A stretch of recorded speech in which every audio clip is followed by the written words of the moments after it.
Bienvenidos a Teos Place. Un gusto tenerlos aquí con nosotros. Bienvenidos los que nos están viendo en las distintas sedes, televisión, redes sociales. La semana pasada empezamos la serie de la tentación y definimos la tentación como cualquier cosa que nos promete satisfacción cuyo precio es la desobediencia a Dios. Y usamos esa definición porque es lo que vamos a usar durante toda la serie y porque no es el uso normal que uno a veces usa la tentación para tonteras, pero aquí estamos hablando de algo que nos ofrece una satisfacción que verdaderamente tiene un costo muy alto, que es la desobediencia a Dios. También vimos las 4 verdades que son muy importantes tener en la mente, que son que no es pecado ser tentado. A veces somos tentados, pero mientras no cometamos el pecado, no hay por qué sentirse mal. Simplemente la tentación, todos enfrentamos la tentación. Que nadie es inmune a la tentación. No importa quién seamos, todos enfrentamos tentaciones. Que Dios nunca nos tienta. Que a veces la gente dice, es que Dios me tentó, pero eso es una tontería. Dios jamás nos va a tentar para que caigamos en pecado, en aquello que tan caro le costó a su Hijo Jesús. Entonces Dios nunca quiere ponernos en una situación que nos pueda llevar a hacer algo desagradable a Él. Y la última que vimos es que siempre hay una salida. Dios siempre nos va a dar una salida. Es importante que tengamos estas 4 ideas claras, presentes en nuestra mente, porque todo el tiempo vamos a enfrentar tentaciones. Preparando el mensaje de hoy, me encontré un pequeño video que ilustra las primeras 2 de estas cosas que acabamos de ver. Bless me, Father, for I've sinned. I've been tempted. Temptation itself is not a sin. Your actions are only sins if they are bold, cheesy. It is not polite to eat in the confessional. I'm sorry, Father. Through the ministry of the church, I grant you pardon for your sins.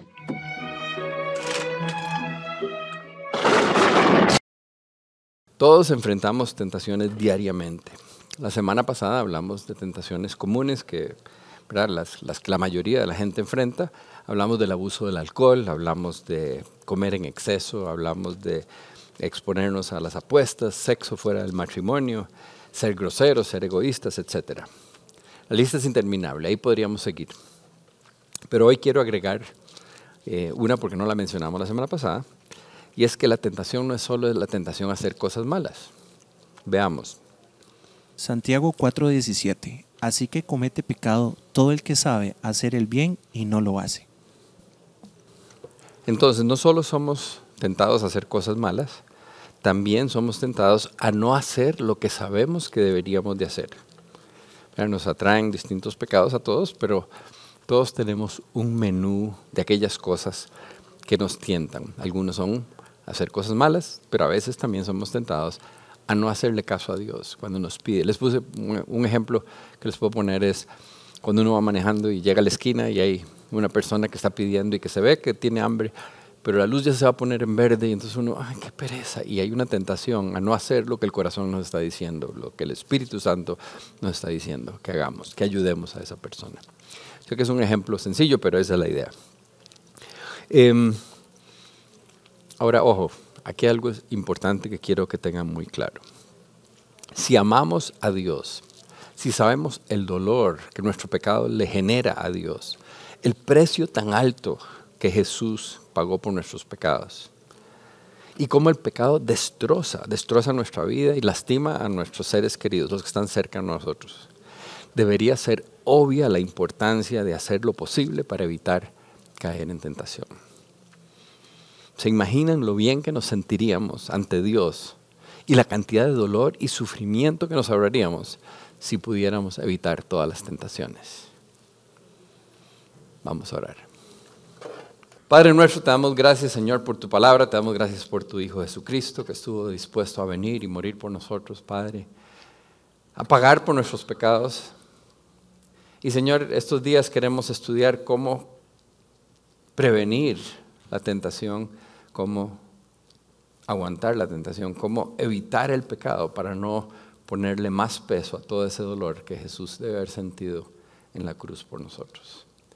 Te pedimos, Señor, que guíes mis palabras esta noche, que seas tu Espíritu Santo el que me guía y que prepares nuestros corazones, nuestras mentes, los que estamos aquí, los que nos ven remotamente, Señor. Que toques nuestros corazones y que nos veamos verdaderamente motivados a enfrentarnos ante la tentación de una manera agradable a tus ojos. Te lo pedimos en el nombre de tu Hijo Jesús. Amén. Cuando estábamos chiquillos, mi papá nos contaba un chiste, a ver si son rápidos con los números. En realidad no es tan difícil. Dicen que iban un par de maes caminando y llegaron a un puente donde iban a cruzar y había un rótulo en el puente, eran esos puentecillos de hamacas y delgaditos, y decía, peso límite 180 libras. Uno de ellos pesaba 183 libras y el otro 170. El de 183 dice, estoy seguro que aguanta un par de libras más. Y cruzó el puente. Y llegó al otro lado y le dije, dale, mae. Pero el otro era un mae más precavido. Y entonces digo, no, yo peso 170, pero se ve debilucho esto, ¿verdad? Mejor tener cuidado. Y entonces se quitó un poco de ropa y todos los chunches que tenía los hizo una pelota y se los tiró al que estaba al otro lado. Y se va en calzoncillos y empieza a cruzar el puente y se cae el puente. ¿Por qué creen que se cayó el puente? Porque hombre precavido vale por dos.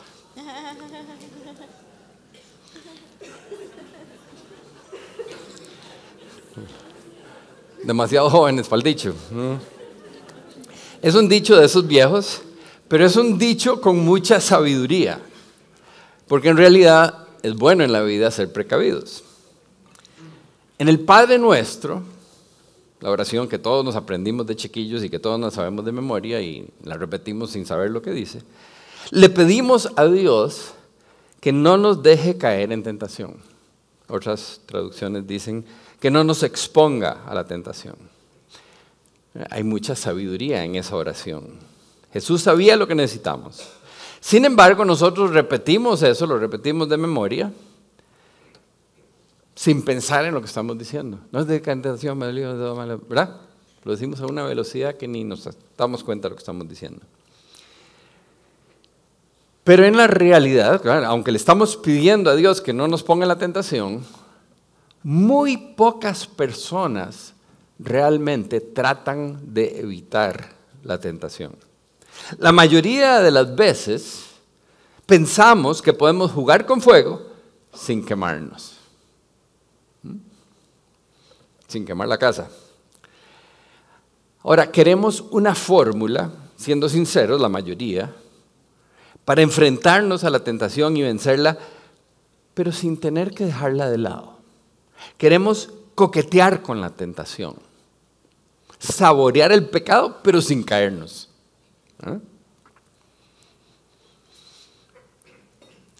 Yo me imagino que por lo que están oyendo se han dado cuenta que hoy no voy a hablar de cómo enfrentar la tentación, sino que voy a enfatizar otro dicho que si son muy jóvenes no lo han oído. Es mejor prevenir que lamentar. ¿Verdad? Está relacionado al otro de ser precavidos. Es mejor prevenir que lamentar. Si no lo habían oído, pues pónganle atención y memorícenselo, porque es una realidad, es un dicho que tiene toda la lógica del mundo, ¿verdad? A nadie preferiría lamentar que prevenir. Todos hemos lamentado, todos sabemos el dolor. Entonces la lógica es que es mejor evitar el problema que tener que pagar los platos rotos. Que seamos precavidos, que seamos sabios, que pensemos antes de actuar. Pero tenemos que estar totalmente convencidos de la importancia de prevenir antes que lamentar, o si no, no vamos a hacer nada. Mientras sigamos con ganas de jugar con fuego, de caminar la cuerda floja, de jugar la ruleta rusa, vamos a seguir pagando las consecuencias. Ahora, cada uno de ustedes sabe, porque los dije antes, cuál es el menú de preferencias, ¿verdad? Hay algunos que les gusta el guarito, al otro le gusta el sexo indebido, al otro le gusta la comida, ¿verdad? Cada uno tiene un menú de preferencias. Y si hay alguien aquí que dice que no tiene menú, es porque le gustan todos, ¿verdad? Pero todos tenemos. Y ese menú que nos atrae, a veces tiene una fuerza ante nosotros que queremos quedarnos viendo el menú. Pero prevenir implica cerrar la hoja, ni siquiera ver el menú. Para ayudarles a convencerse de que es mejor prevenir que lamentar, memoricen eso, los voy a pedir que hagan un esfuerzo, no hay que hacer mucho esfuerzo, es un pequeño esfuerzo, para recordar las situaciones más horribles en las que ustedes se han metido. No, yo no quiero pensar en eso, es lo que están diciendo, ¿verdad? Porque todos saben por dónde han pasado. Donde hicieron algo que no debían haber hecho, que sabían que estaba mal hecho y lo hicieron de todas maneras y les fue muy mal. Pero necesito que piensen en esos momentos, que se acuerden, ¿verdad? Porque cuando pasamos por ahí nos preguntamos, ¿pero cómo puedo ser tan bruto? Bueno, es que dicen que ustedes no son brutos. Yo me pregunto, ¿cómo es que soy tan bruto que vuelvo a hacer eso? ¿Cómo es posible que no vi venir el desastre? ¿Cómo fue que no me pude controlar? Y ahí ustedes harán, no sé cómo piensan ustedes, pero ¿verdad? Es que, ¿qué animal que soy? ¿Cómo puede ser que me metan? ¿Verdad? Yo sabía que esto iba a doler, que esto iba a causar problemas, que esto iba a ser un desastre. Y aún así me fui con todo. Ahora, esas son preguntas tontas. ¿Cómo puedo haber sido tan bruto? Soy bruto, pues soy bruto, porque no es que no lo sabíamos. No es que me atropelló el carro y no lo vi venir. No, olvídese de eso. Usted vio dónde venía el carro, vio dónde el carro aceleró y dijo, uy, qué bien que se ve esto, ¿verdad? Y se le paró enfrente. Básicamente, si están pensando en el lugar y el momento horrible que vivieron por brutos, perdón, ustedes no, pero ¿entienden?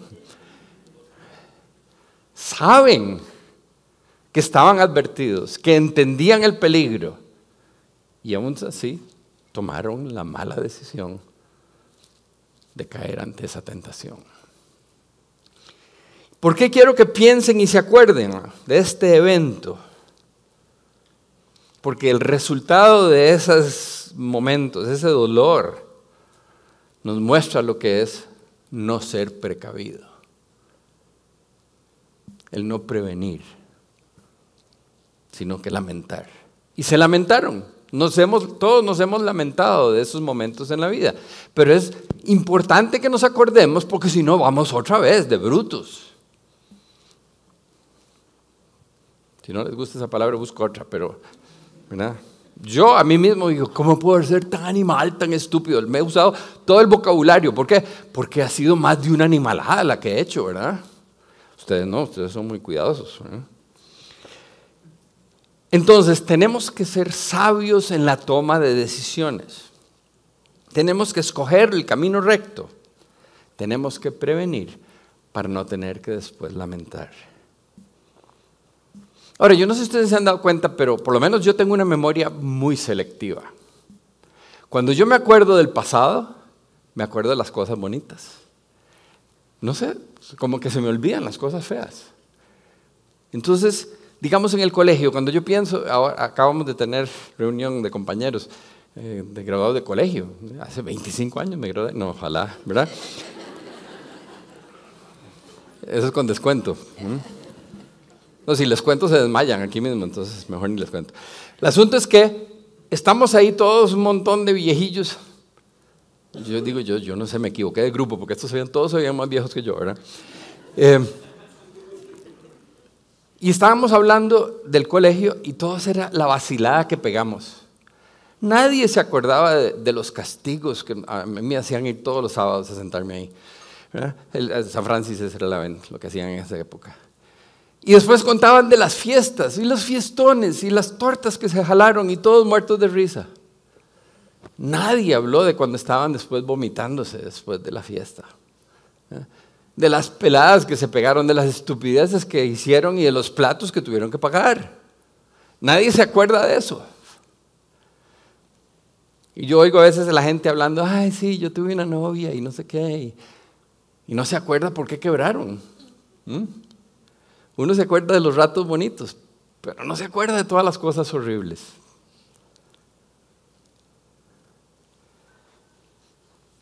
Necesitamos acordarnos del dolor de las malas decisiones para no volver al mismo lugar. Necesito convencerlos de la necesidad de prevenir para no lamentar. Y por eso es que les pido que se acuerden de las consecuencias de los errores del pasado. Ahí sí cabe la palabra de los horrores del pasado. Pues, nada más como para ver cuántos santos tenemos. A ver, ¿quiénes en su vida no han tenido una situación de esas espantosas porque sabiendo hicieron algo que no deberían haber hecho? A ver, ¿quién nunca le han pasado por ahí? Nunca han pasado por ahí. A ver, quiero ver. No hay ni un santito aquí. Allá, tal vez, ¿verdad? Alguien que nos está viendo solo en la tele, ¿verdad? Entonces, sí puede levantar la mano y nadie se da cuenta. Ok. Entonces tal vez ya están convencidos de lo que estoy hablando. Nos acordamos de la goma, de los pleitos, de las relaciones rotas, del dolor de corazón, de la vergüenza que pasamos, remordimiento, el peso de la culpa, los amigos y familiares que salieron lastimados, etc. Me imagino que ese dicho sí lo han oído, que un caballo no se tropieza 2 veces en la misma piedra. Entonces podemos aprender de los caballos en vez de ser tan caballos. Okay, espero que con eso sea suficiente para convencerlos de que pensar sabiamente de antemano, prevenir para evitar la tentación. Y entonces ahora vamos a ver qué podemos hacer al respecto.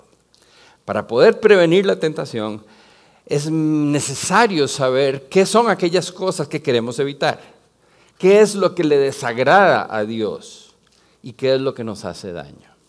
Entonces, la primera recomendación y la más importante que les puedo hacer es pasar tiempo a solas con Dios todos los días. Y entre ese tiempo a solas con Dios, leer la Biblia. Ahora, los que tienen un rato de venir ateos, o los que me conocen desde que estaban unidos por Cristo, saben que cada rato les digo, lean la Biblia. Y le hablo de la importancia de leer la Biblia y de por qué la Biblia es autoritaria y 1000 cosas les digo para tratar de convencerlos de que lean la Biblia. Y se meten en estudio conmigo, los empujo a leer la Biblia todos los días, etc. Es la recomendación o el consejo de más sabiduría que yo les puedo dar es lean la Biblia todos los días. Salmos 119:11. He guardado tu palabra en mi corazón para no pecar contra ti. Ahí hay una buena razón, ¿verdad? Si queremos evitar la tentación, necesitamos conocer su palabra, necesitamos conocer a Dios.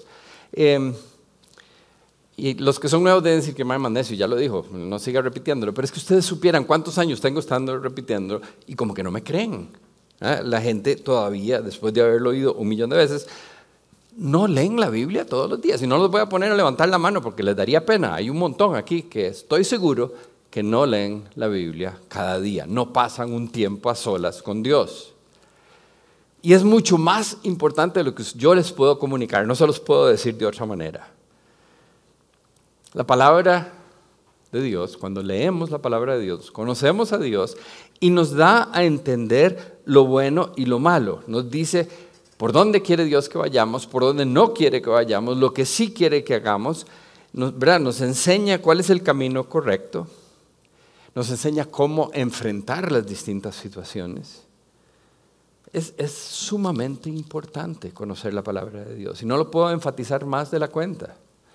Y algunos de ustedes a veces llegan y me preguntan, pero yo no entiendo, yo tengo años y ¿por qué es que yo siento como que yo no crezco? Y en cambio el otro que empezó conmigo ya está dando charlas, ¿verdad?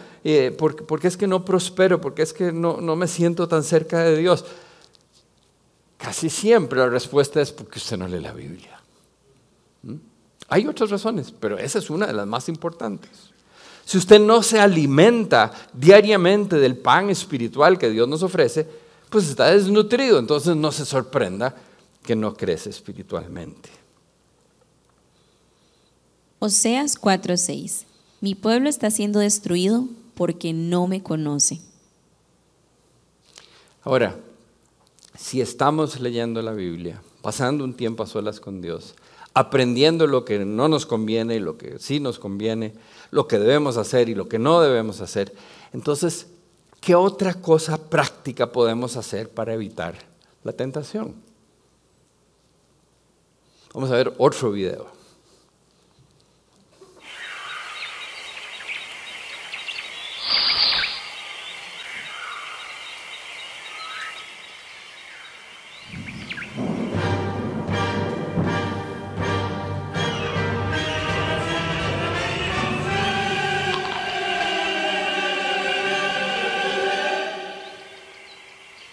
Nah, I'm good.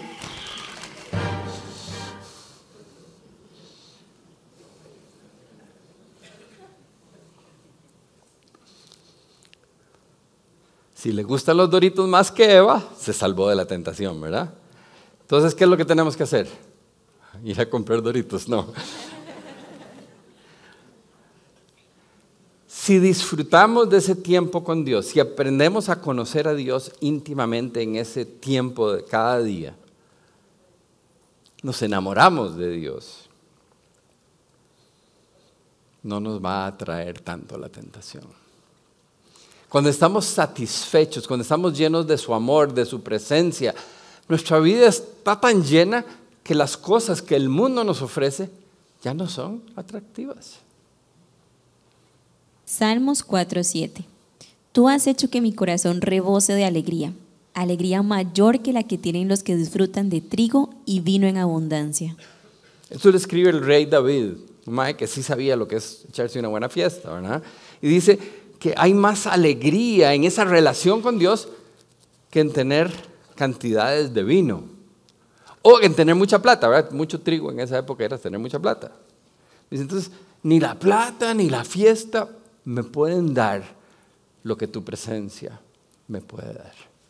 Y los que hemos tenido, porque no vivimos ahí constantemente, ojalá pudiéramos hacer eso, pero los que hemos tenido esos momentos especiales con Dios, sabemos que no cambiaríamos un rato en la presencia de Dios por nada de lo que este mundo ofrece. No hay nada que nos pueda llenar y hacer sentir ese momento tan maravilloso que es estar en la presencia de Dios.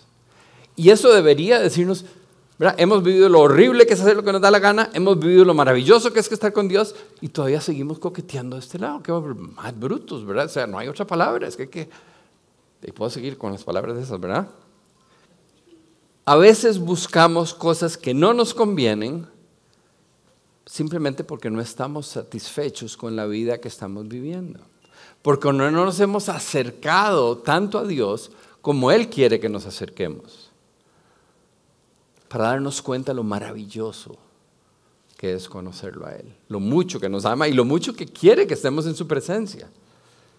Entre más íntima esa relación, entre más gozo tengamos, menor será la tentación.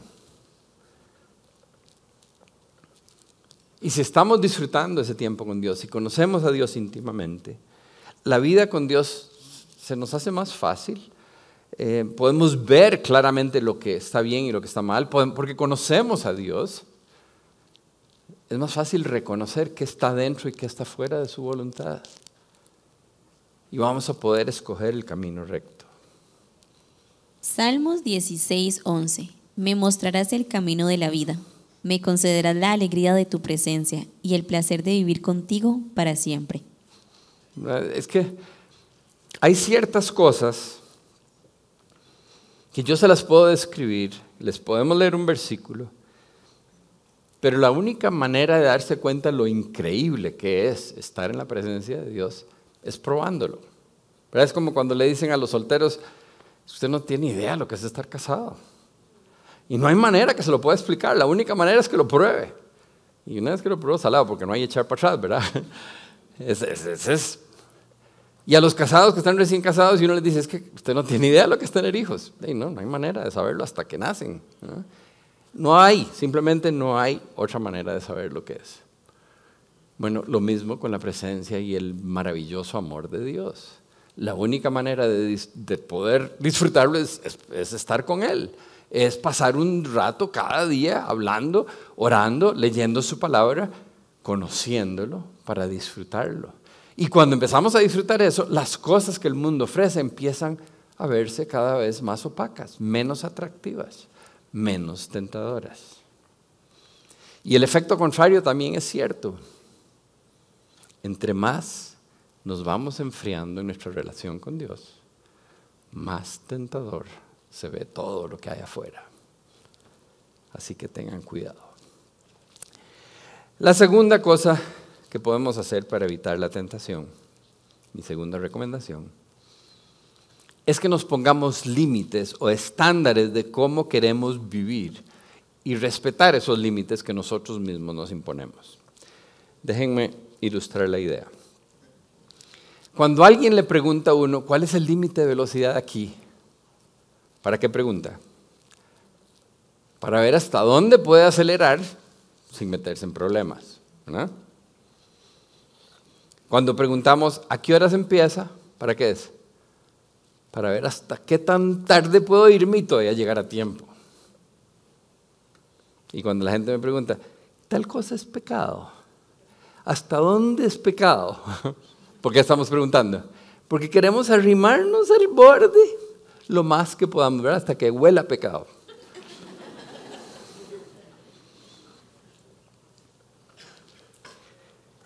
¿Qué tienen en común estos ejemplos? Que cuando buscamos llegar hasta el borde, a ver, ¿qué nos pasa? A ver, en un inicio, como todos. Cuando nos arrimamos al borde, ¿qué pasa? Nos caemos, ¿verdad? Cada vez que jugamos con el límite, cada vez que vemos el límite de velocidad y apretamos el acelerador, ¿qué pasa? Siempre pasamos más allá del límite. Cuando preguntamos, ¿hasta qué horas puedo llegar a tiempo? Siempre llegamos tarde. Y cuando veo hasta dónde es pecado, ¡pum!, se nos fue la mano, ¿verdad? Eso es lo que tienen en común. Las consecuencias son que no respetamos los límites. Y lo grave es que cuando los límites que estamos hablando son los límites de lo que Dios considera agradable y desagradable, es que las consecuencias son de esas horribles que acabamos de hablar. Hace un tiempo tenía un almuerzo a las 12:30. Yo sabía que se tardaban 20 minutos en llegar donde iba, pero decidí irme 45 minutos antes porque tenía que hacer otro mandado. Costa Rica ni Waze puede adivinar, ¿verdad? Entonces tardé tanto en llegar que no me dio tiempo de hacer el mandado. Pero llegué a tiempo para el almuerzo. ¿Para qué les cuento eso? Porque esa es la idea. Que si nos ponemos límites conservadores, vamos a poder. Digamos, si yo dejo, en vez de decir, tengo que estar ahí a las 12:30, voy a decir, voy a tratar de llegar a las 12:15. Si llego a las 12:15, me sobraron 15 minutos. Ahí no pasa nada. Voy tranquilo. ¿Por qué? Porque tengo un colchón. Porque esa es otra. Si ustedes están casados con Debbie, eso de que yo tengo la ansiedad y que me estoy muriendo y todo eso, pues porque siempre llego tarde a todos lados, ¿verdad? ¿Por qué? Porque a Debbie le gusta jugar así con el límite, ¿verdad? Entonces yo voy manejando, vamos tarde, vamos a llegar tarde. Y ella, sí, tranquilo. Todo le resbala, pero a mí no. Ahora, esta misma idea de ser conservadores y tener un colchón aplica para la tentación. Entonces, déjeme ponerle ejemplos prácticos. Digamos que usted sabe por experiencia que usted puede tomarse 3 cervezas sin perder su claridad mental. Ese es su límite. Entonces, mi recomendación es que se ponga un límite de 2 cervezas. Entonces, usted se acostumbra, cada vez que voy a una fiesta, solo 2 cervezas. Si situación especial, porque muchos amigos, porque la fiesta estaba muy bonita, se toma la tercera cerveza, se va a sentir incómodo. ¿Por qué? Porque rompió su límite. Pero todavía no ha pasado nada, porque todavía está dentro de sus capacidades.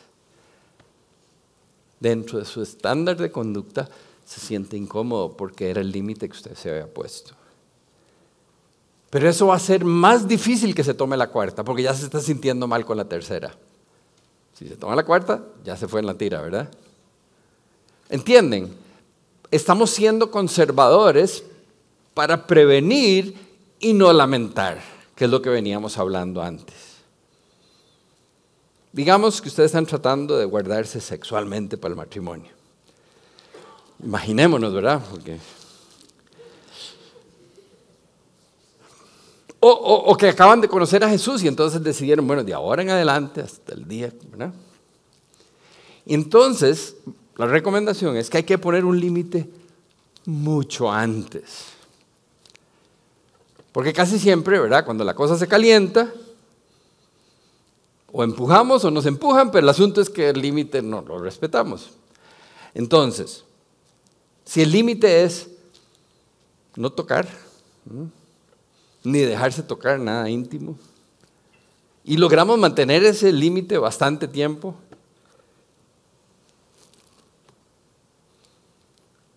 un día que una mano se fue más allá de la cuenta, nos vamos a sentir mal por eso y no terminamos en la cama.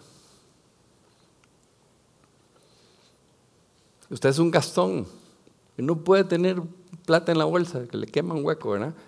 Entonces decida, bueno, voy a ir al mall, pero tengo claro que mi límite cuando voy al mall, el día de pago, no puedo gastar más de 20,000 pesos.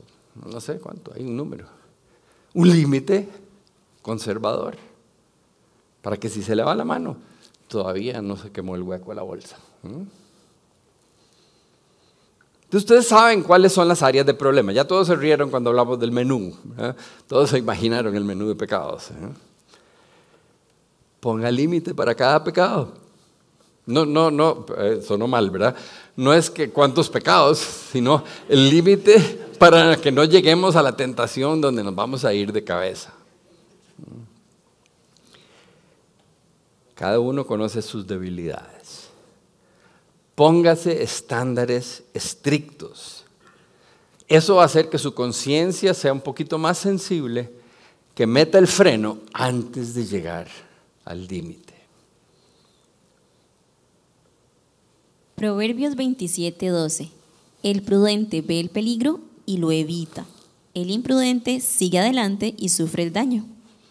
Qué chido, ¿verdad? Que eso lo escriben hace casi 3,000 años y todavía somos iguales. ¿Verdad? La sabiduría que hay en la Biblia es impresionante porque describe gente que conocemos, ¿verdad? Sáqueme un espejo, ¿verdad? El prudente ve el peligro y lo evita, pero el imprudente sigue adelante y después paga la torta, ¿verdad? Voy a ilustrárselo físicamente. Vamos a ver si no me mato. Hay un doctor aquí, por si acaso. Aquí hay un precipicio. ¿Okay? Si yo vengo corriendo y decido voy a frenar antes de irme al hueco y vengo corriendo y mi límite es el borde, lo más probable es lo que casi me pasa, ¿verdad? Que me vaya en el guindo. Pero si yo pongo un límite aquí, entonces puedo venir tan rápido como quiera que trato de frenar en mi límite y tal vez se me va un poquito, pero todavía no me fui al guindo. Esa es la idea. Esa es la idea. Poner el límite no en el puro borde, sino un poquito antes, en cuanto a cualquier pecado que a usted le guste.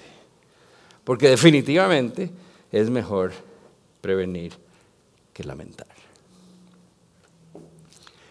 Una tercera recomendación es buscar amigos creyentes que estén fuertes en la fe, en su relación con Dios, que nos apoyen en vez de hacernos zancadillas.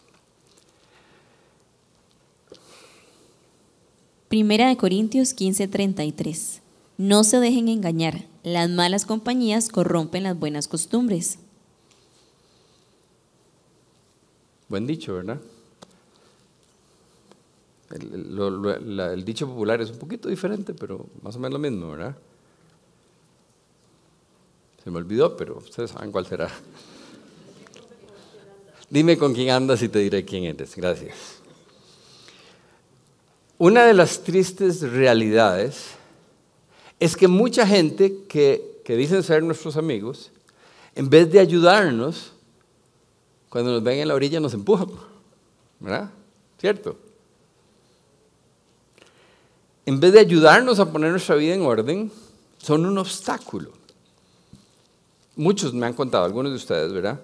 Que cuando salen con amigos de los que estaban con ustedes, cuando ustedes estaban haciendo un montón de estupideces, ¿verdad? Los que todavía no conocen a Jesús, cuando ustedes tratan de resistir la tentación, entonces les hacen bullying, ¿verdad? No me digas que esa pandereta, ¿verdad? ¿Qué crees? Un vasito de leche, ¿verdad? Y empiezan a joderlos, ¿verdad? Y no sé, para los extranjeros esa palabra no se usa, pero a molestarlos, a ponerles la situación incómoda, ¿verdad? Y va a ser un estudio de Biblia, mae, pero qué, ¿verdad? Y empiezan a vacilarlo a uno con esas cosas.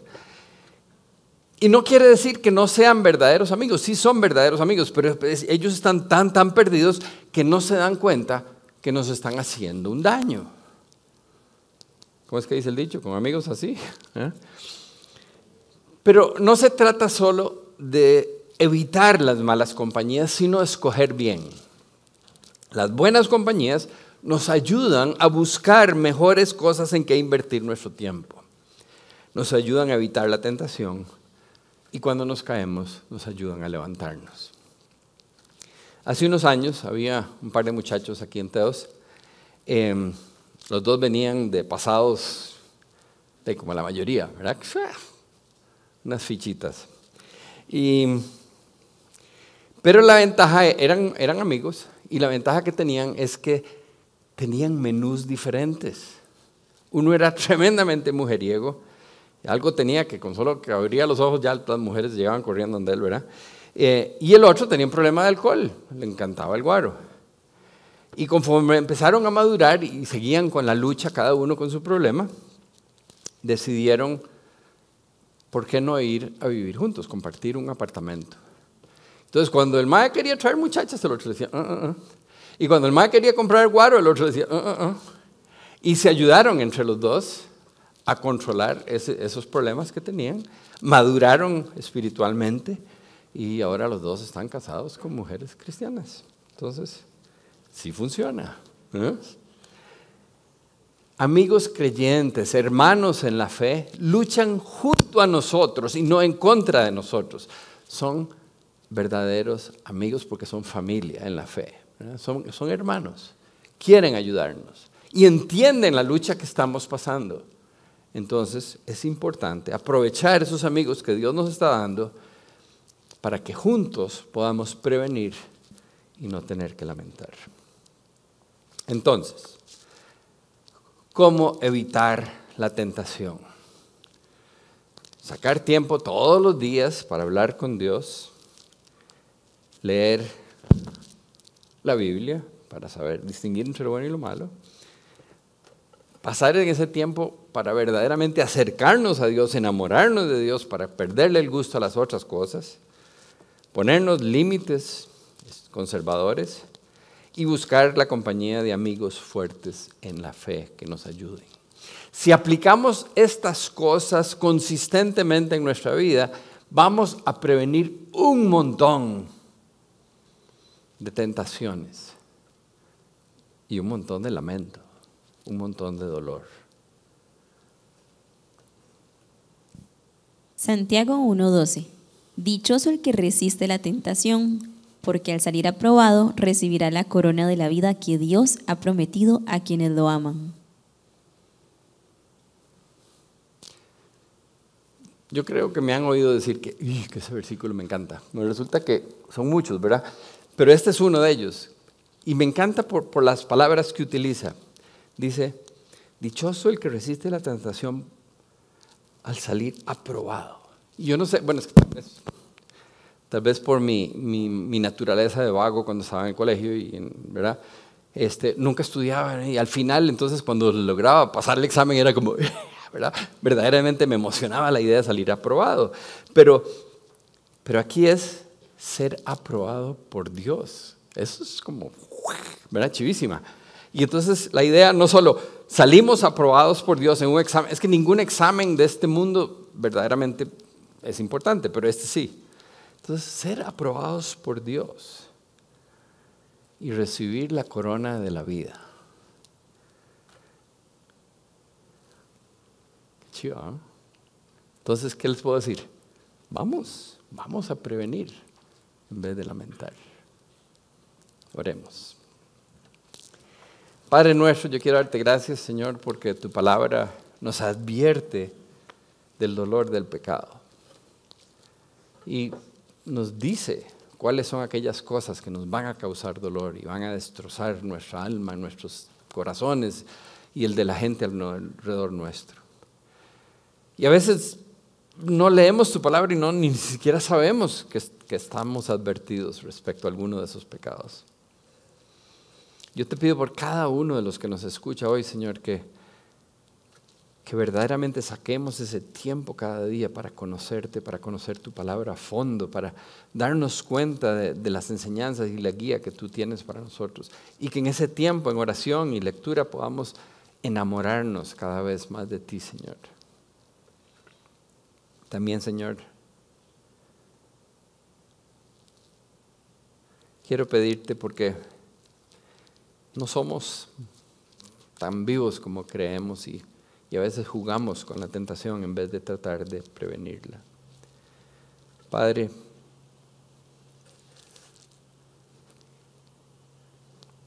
quiero pedirte por cada uno de nosotros, Señor, que tomemos en serio esta idea de prevenir en vez de lamentar.